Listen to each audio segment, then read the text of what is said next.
Some guys do it for nostalgia. Some guys do it for the girls. But today, I want to talk about my 5 reasons for collecting action figures.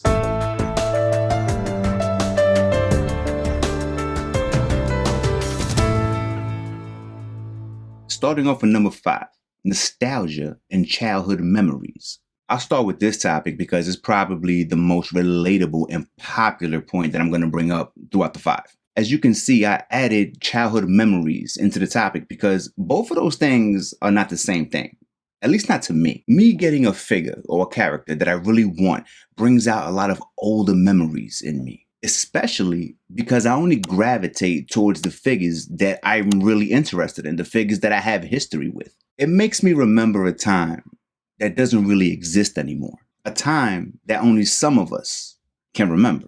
I'm talking about waking up with the sun, getting your cereal out, opening the box, getting the toy that comes inside that cereal box. You know what I mean? Those times. And that was because we had to be up for those Saturday morning cartoons. I mean, that was mandatory back then. And collecting brings me back to those times. That's what collecting makes me remember, those days. But not for the reasons that you may think. I'm not getting nostalgic because I used to have those figures and now I want them back. I'm getting nostalgic because I never had them. Me, myself, I grew up on Section 8 housing. I grew up with paper food stamps. And I'm not talking about that EBT card that they have today where it's like cool to swipe it and you get a PIN number and nobody knows, do you have credit, debit, EBT? I mean, they got to really have their eye on you. Now, back in the day, it was a problem. Like, nobody wanted those food stamps. That was not cool. Only one person in my family had a car, and that was my grandfather. And my grandfather was not giving no rise to nobody if you was not my grandmother. Real talk, that's how I came up. So when I say that I collect because it brings me nostalgia, it's not because I'm trying to recreate my childhood. I'm actually trying to create my childhood because I never had those figures. Number 4, the thrill of the hunt. And even though it's 2024 and the thrill of the hunt seems to be dying, I mean, we can't even get pre-orders right now, right? The thrill of the hunt is still something that moves me inside. Maybe even a little bit more today because I can appreciate from when I first started. But there is something just different about this hobby than with any other hobby that's out there. I mean, they don't have these issues with technology. They don't have these issues with sneakers. You can go online and see if it's there. And if it's not there, you can go online and see if somebody else has it, or they can tell you when it's coming in. It's never like a big question mark. In other hobbies, they actually want you to ask those questions. They actually want that. These people at Target or wherever you're going to get your figures at, they don't want to help out. They looking at us like we doing something wrong. Like they offended that we're asking. They offended that we're trying to get something from their store. That only makes me even more happy when I'm out there looking for something that I want and I actually come across it and I actually get it in my hand. Like I have dead serious been driving home and I have broke the silence out of nowhere like, yo, I can't believe I found that Captain Cold or whatever. And people may suck their teeth in the car or whatever, but I don't care because check this out. That is what did it for me on that day. That is what gave me that feeling that I hardly get anymore. And that was the dopamine hit that I was looking for, that I needed. You can't get that from a pre-order. It's not the same thing. You know what's in the box. Number 3, individual expression. Collecting figures to me is unique in a way that other hobbies don't really bring out. Other hobbies are either so far to one side that everybody's the same, kind of like sneakers. There's only so many ways that you could rock them. You know what I mean? The only question is, are they new or not? That's about it. Or they're so far on the other side that nobody's the same. Kind of like being a tattoo artist, right? Everybody is not doing the same thing in that tattoo shop. Someone is doing graffiti letters and somebody's doing script letters.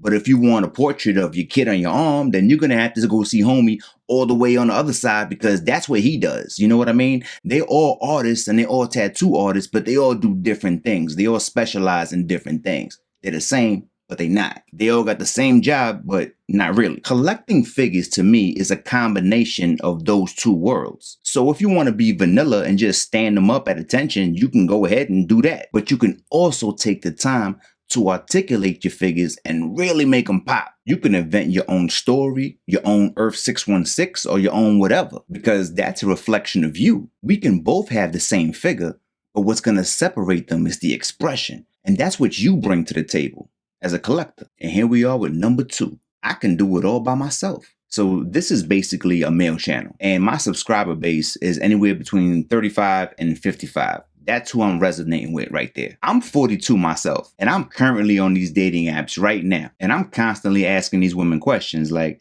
do you have any hobbies? Or do you have things that you like to do when you're by yourself? What do you do when you're alone? And I have never found a woman that has answered this right. And let me know if I'm bugging. I get answers like, yeah, I got hobbies. I like to go traveling, fine dining, spa dates. And I can't help but think to myself, like, those are not hobbies. Those are activities. Unless you're traveling 2 to 3 times a week, that's not a hobby. That's a destination. That's something you work all year to accomplish. Fine dining is not a hobby. I don't consider anything I have to do to survive a hobby. If that was the case, then working would be a hobby because I do it every day. Most people don't have anything that they like to do by themselves, and they need someone with them 24/7. Most people's definition of a hobby is an activity that requires someone else for it to bear fruit. If that person cancels